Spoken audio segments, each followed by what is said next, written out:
everyone! Today I want to talk to you about the books I read in November, and usually I do a mid-month wrap-up and an end-of-month wrap-up because I read so much. I like to split it up, and since it just didn't work into my schedule to do a mid-month wrap-up in November, the way I'm going to do this is I'm going to split my wrap-up into two videos. Today I'm going to talk about all the fiction books that I read in November, and then later I will put up a video with all of the nonfiction books I read in November. Since it was nonfiction November, I did read quite a lot of nonfiction, so this is a good way to split it up, and especially since I want to talk in depth about a lot of the nonfiction, we'll make that a whole separate video. So today we'll just talk through all of the fiction books I read, and I'm going to start with the one I like the least to the one I like the most. The first book I want to talk about is my biggest disappointment of the month, and that was The Heiress Effect by Courtney Milan. This is the second full-length book in the Brother Sinister series, but there's been a couple of novellas as well. So I've already read 4 books in the series, 2 novellas and 2 novels. And this was my least favorite. It was 3 stars. Like, it wasn't horrible. It was fine. I do really enjoy her writing in general. This one just wasn't great. It's not like a spoiler to talk about it since all of them follow different people. This follows a woman named Jane Fairfield, and kind of her thing is that she doesn't want to get married. She's an heiress, and so all these people want to marry her for her money, but she doesn't want to get married because she wants to be able to stay at home with her sister, because her sister is... Well, we find out more about her sister throughout the novel, so I don't want to say, but she needs to protect her sister, and if she gets married, she won't be able to be living at home with her sister anymore. So she's trying to like put all these people off, and the way she does that is she just is kind of really crass and just a very big personality in order to kind of like not be proper in society. So she wears like really outlandish clothes, like maybe a bright green dress that has a bunch of lace put on all over it that doesn't even match, or she might do her hair really crazy, and she talks really loudly and kind of like acts like, you know, she's insulting people, but she's doing it in a way that everybody else thinks that she's not knowing what she's doing, like, oh, she's just a fool that doesn't realize that she's insulting everybody, but she knows that she's insulting people. She's doing it on purpose to distance herself from everybody. So I did really like Jane as a character because she just is like telling it like it is, because she's trying to turn everybody off. And so I love her. But then we have our male character who is named Oliver. And yeah, I just did not like him at all. So he is she's an illegitimate son of a duke. So he is always trying to like fit into proper society and all that stuff. And her books always have a social justice type of thing. And the problem is that I don't even remember now what his point was. But he had a cause that he was fighting for, and because of that, he was trying to like fit into proper society, and he and Jane kind of become friends, but he doesn't want anybody knowing that he's friends with her since she's, you know, kind of an outcast in society. So yeah, it's their romance, but I really just hated him because he obviously is attracted to her. He treats her nicely when they're like talking, but he doesn't treat her nice, and way he talks about her in his mind, because we're following his perspective too, and sometimes the things he says to her make, like, he basically tells her she's not worthy of like being married to and things like that, like stuff like that. He's just, you know, he's judging her just like everybody else is, and so it's really hard for me to get on board with their romance, and he makes some really big mistakes. I just had a really hard time rooting for them as a couple, because I was like, Jane, you're awesome. I want you to go and be happy with somebody else. I don't want you to end up with Oliver. So I just had a hard time rooting for their relationship. So 3 stars, but I've liked everything else in the series, so I'm going to keep going because maybe this was just a dud in the series. And then to keep going with the 3 stars, I read Kaleidoscope by Brian Selznick. Brian Selznick is an illustrator, so his books always have big illustrations in them. A lot of times his illustrations tell a story, where this was a little different. So the way this is he'll have illustrations with like kaleidoscopes, and then he has like an illustration that goes with a little vignette, I would almost call it. And this is a hard book to describe because it's kind of surrealist. I don't know if I'm using the right term, but I would kind of, you know, view this as surrealist because it doesn't have a narrative arc. It's just a bunch of little vignettes, and I think the title Kaleidoscope is right, which, while we're talking about kaleidoscopes, you guys might not know that I used to make kaleidoscopes, so this is one of my kaleidoscopes I made. But, you know, like a kaleidoscope you know, you have all these different colors here. So you have themes, but then, you know, depending on the way you turn it, it's going to be a different combination of colors. So that's kind of what he's using, the symbolism of Kaleidoscope. Each one of these vignettes is like taking the theme, and I think the main theme in this is grief or distance from a loved one, and he's viewing it from a different point of view and with a different fantasy type element and things like that. And there are other elements that kind of come in that are common recurrences, but it doesn't, like I said, it doesn't have a narrative arc. You're not necessarily following one character the whole time. It kind of switches, and yeah, it's very hard to explain because it is these little clips of different things happening, and there is some common themes and a common person that keeps showing up. Hard to describe.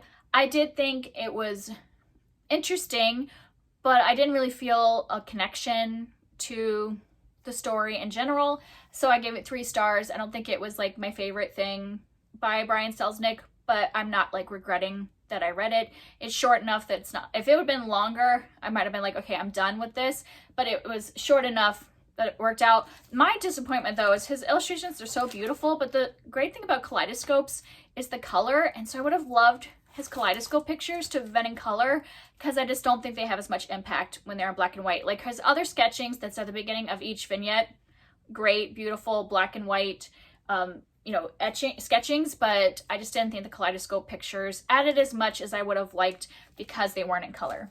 And then I read Verdigris Deep by Frances Hardinge. I read this as a group read with my friend Kara from Wild Brook Garden. She's hosting a read through of all of Frances Hardinge's books. This is the first one that I have finished all the way through. I didn't finish the first book I had read for that read along, but this one I read all the way through. And this one I gave it 3 stars, but I do think there's a lot of value in this story. It just didn't really work for me personally. I think it would really work for others that kind of like the themes that are covered here. In this one, we are following these 3 kids, like I would say they're probably middle school age kids. I think they're like probably around 12, and they end up by this well and they steal some money from the well. And after that, suddenly a lot of weird stuff starts happening. They start getting these kind of strange abilities, and it turns out that there was a witch in the well, and now they are tied to what the witch wants them to do. Yeah, so it kind of goes on from there, and there's some really great themes that I can't even really get into all the themes that are covered, because the great thing about this book, the kind of clever thing, is that you think it's going one way. Like I was like, oh, I know exactly where this is going. They're just gonna complete all the wishes for the people, like, you know, the coins, you know, are people's wishes, and they'll just help people get their wishes, and that's just gonna be like kind of the formula. But it kind of changes quite a bit from that beginning premise to the end. And so I can't really tell you what the themes are, but I do think it covers some really interesting topics, and the friendship dynamic was, like, I don't want to say it's a good friendship dynamic because it wasn't, but it's interesting and realistic of the way friendship groups work and how some people have more of a power over others in a friendship group. And yeah, so it does cover some really great themes. I just was bored for the first half. When those new themes started coming in, I was really interested. So the second half of this book, I would have given like a solid 4, 4.5. But the first half of it, I was like 2 because I was really bored. So yeah, just as a cumulative form of a book, it's a 3 for me. But I do think it has a great payoff at the end if it's something that you're interested in terms of kind of the concept. And then my last 3-star read was A Study in Scarlet Women by Sherry Thomas. And it's the first book in the Lady Sherlock series. And so in this one, we are following Charlotte Holmes, and she's just a really, you know, smart woman, but this is the 1800s, I believe. And of course, you know, women can't be like private detectives in that time period. So she comes up with the persona of Sherlock Holmes and is solving these mysteries and helping the police, but she's doing it as a man. So she, you know, is pretending to be Sherlock Holmes in order to solve these mysteries. And so it is kind of just like a Sherlock Holmes mystery in terms of like how we solve the things. She has that same personality as the original Sherlock Holmes. But this first one just kind of lost me. I liked the concept, but I didn't really love the writing style. This is not written from Charlotte's point of view, which is fine because the original Sherlock books are from Watson's point of view, but this isn't just following like a Watson character and their point of view. This is following like a lot of, like, we're in the like inspector's head, and we are in like her sister's and in Charlotte's and in the Watson character. Like, we're following, it's more of like an omniscient third person narration, and it got me lost sometimes of like, who are we following? What are we learning about? And it almost put Charlotte on the back burner for at least the first half of this book. I barely knew anything about Charlotte, and so I felt very disconnected. And also the mystery in this one was very confusing for me because almost all of the suspects had the same like first letter in their last name, and so I was like, who? And we were doing this as a group read for the Fall Into Reading Challenge. I kept asking in the group, I'm like, who is this person? I'm completely lost. And if I hadn't been group reading it, I probably would have had to reread several sections over again. And in fact, I did end up reading the last 5 chapters of the book over again immediately after finishing it because I was like, huh? Did I miss something? And I was confused. So yeah, 3 stars because I love the concept, but this first one was confusing. But let's move right on to, then I picked up the second book because I wanted to, since it was a good concept, I wanted to see if maybe it was just a bad start to the series and then it was going to get better. So I picked up the second book, which is called A Conspiracy in Belgravia. And this one was much better. This one I gave 4 stars to because this one, since we had already established the characters in the first one, I felt like I knew more about Charlotte now, and she was much more of a focus in this story. And I also thought that the mystery, even though it's complex, like I do think the mysteries in this aren't super straightforward. This one had a lot of complexities, had a lot of characters, but I didn't get it confused. Like I think it was laid out better, that I was invested in what the mystery was going to be. And I do like the callbacks of this to the original series. They're not like direct retellings of, like, this one is not a direct retelling of the Study in Scarlet story, but it has like little callbacks to the original if you've read the originals, but you could read these without reading the original Sherlock Holmes books. But yeah, the second book was much better. So I might continue on to the series since the second one, well, I think I will. I'm going to continue the series. If there are a couple things that I don't like about it, and if those things continue, then it might not be like something that I get to the very end, but at least at this point, I was really intrigued by the mystery in the second book and want to see what happens next, because even though they're individual mysteries, they do connect to the greater characters that we learn about, and so I want to know what happens next with certain characters. And then I picked up A Dead Djinn in Cairo by P. Djeli Clark. I read this as an ebook, so that's why I don't have the physical copy. And this is, I think it's called a novelette, so it's even shorter than a novella. Like, I think it's only like maybe 60 pages. I don't know, it's a Kindle version, so it's hard to say how many physical pages it would be, but it is a very short read, and it was really interesting. It's the beginning of a series, so there's like a couple of these novelettes, and then he now has a full-length story in this series.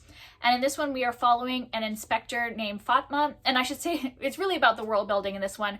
This is taking place in 1912 Cairo, but it's like an alternate Cairo where it's almost kind of steampunk, where there's a lot of like technology, and now there's been like a break between the real world and like and different worlds. So there's like Djinn and angels and all these different mythical kind of creatures or whatever, things from different worlds that are in our world. So it has changed what the 1900s would have been like in Cairo, but we still have some of that, like the traditions and things that would have been, you know, relevant in the so it's kind of like historical fiction, but alternative historical fiction. You guys know what alternative historical fiction is, so I don't know why I'm building this up. But yeah, there's a lot of world building in this first novel, but basically it's a murder mystery. So they find a dead Djinn in his apartment, and Fatma, our inspector character, has to figure out how he died.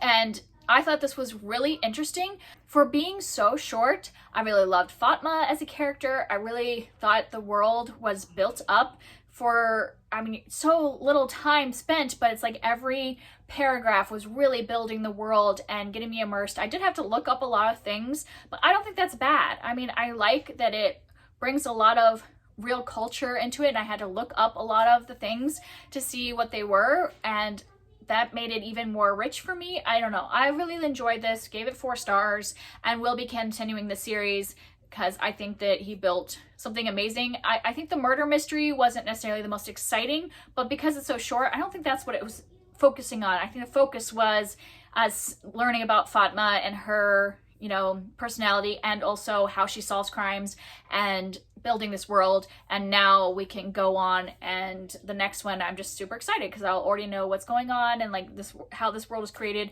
and can just jump right into the story. So I'm excited about that. And then my next 4-star book was a read aloud I did with my daughter for school. We read Poppy by Avi, and this is part of a series following some mice. So Poppy is our main character in this one, and she is a mouse that is trying to save her family. Basically, her family has run out of food in the little area of the farm that they are living in, and they want to move to another place on the other side of the woods.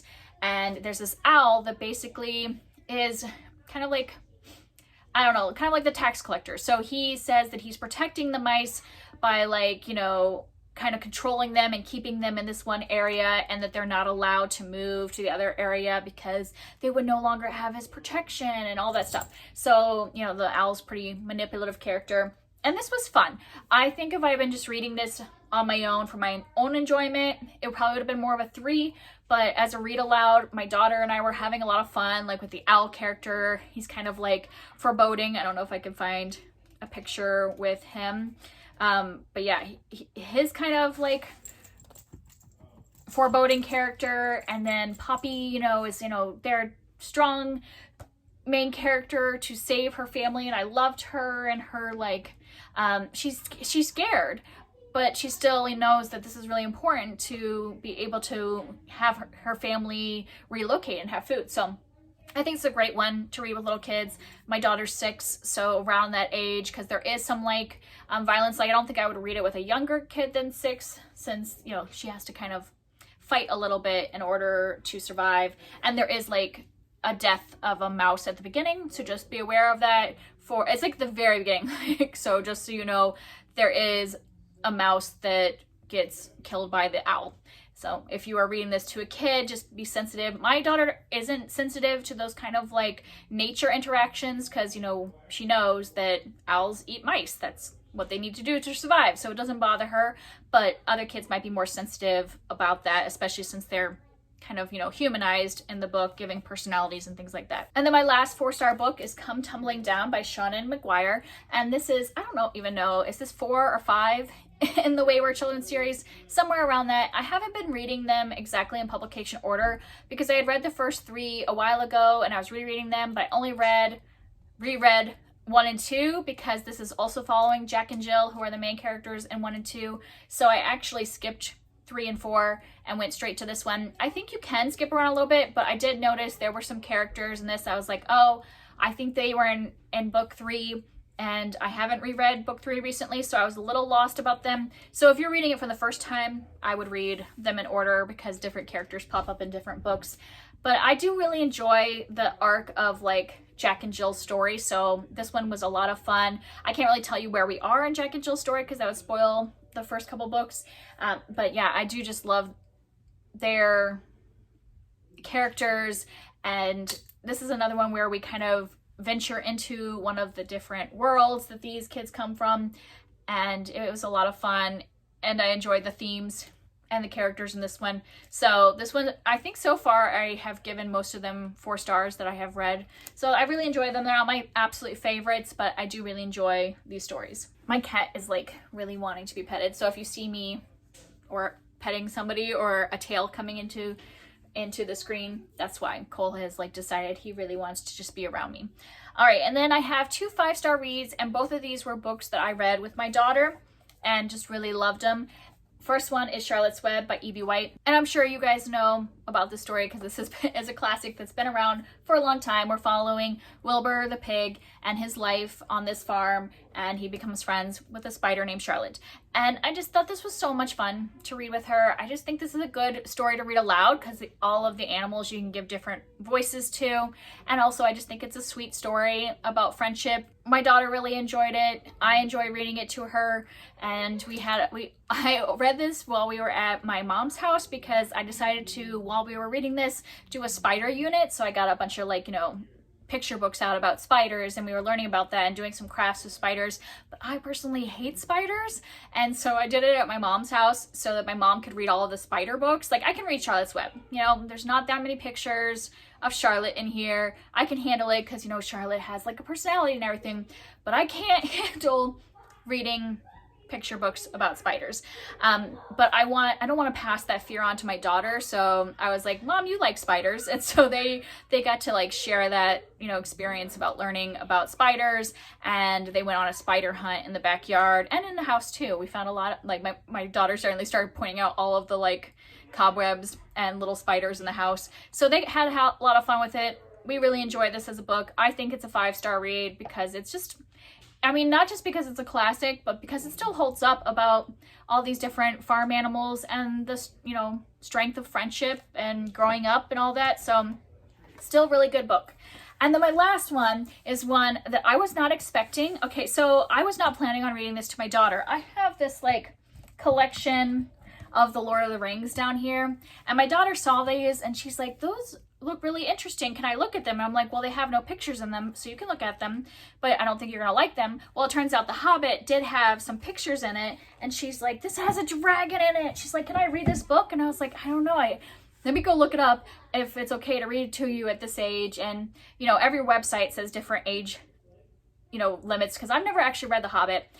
But a lot of them are like, yeah, you can read it to a mature 6-year-old. And so I picked up this illustrated copy because that one has really tiny text, and I was like, if we're gonna read this, I want an illustrated copy with some nice big writing in it, so it's got pretty pictures and then has large enough text to read aloud easily. And we read this while we were at my mom's house for 2 weeks. I read a chapter every night.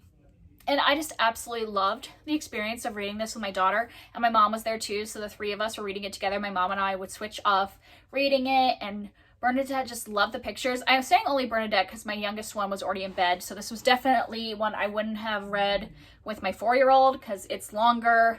The chapters were much longer because usually when we do read aloud, we might only read for a half hour. This one we were reading for like 45 minutes to an hour each night, so that's why my mom and I were switching off the reading. But she wanted to read those long chapters and she was really invested in it, and I loved it too. It was 5 stars. I just didn't expect it. Like, I know this is like, a lot of people just love The Hobbit and the Lord of the Rings, but I've never watched the movies. I've never read The Hobbit. I have watched the original Lord of the Rings movies like forever ago, but I just didn't expect my 6-year-old to fall in love with this. But this one is definitely targeted for kids and is like an adventure story. I know in some reviews people say it's so monotonous and like the same thing over and over, but that's kind of like what a kid's action book is about.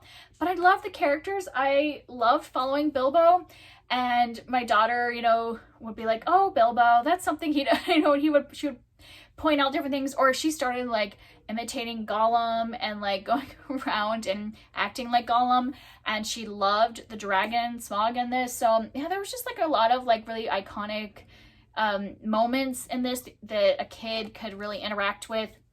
There is violence in this because there is like a little war and stuff, but I don't think it's not graphic at all. Like, especially these illustrations were not graphic. There was nothing that I had to like leave out, because as I was reading anything that was like war related, it was not over the top for my daughter. Like I said, she is very mature for her age, so there might be 6-year-olds that will find some of those moments a little scary, but yeah, she loved this. We really enjoyed it. This is my favorite of our read alouds this year, and it wasn't even what I was planning on doing. I was planning on waiting to read this with her when she was closer to like 8 years old or something. But yeah, it might be one that we read again someday because I really enjoyed it. I really love the story, and now it makes me want to read The Lord of the Rings very soon, which I had been planning to read really, you know, like I hadn't had a plan to read it anytime like relatively soon. It was kind of like, oh, someday I will read Lord of the Rings, but now I'm like, I'm super excited because I absolutely loved reading that book. Yeah, that is all of the fiction books that I read in the month of November. If you'd like to talk about any of these, I'd love to hear from you down below, and I will see you next time. Bye.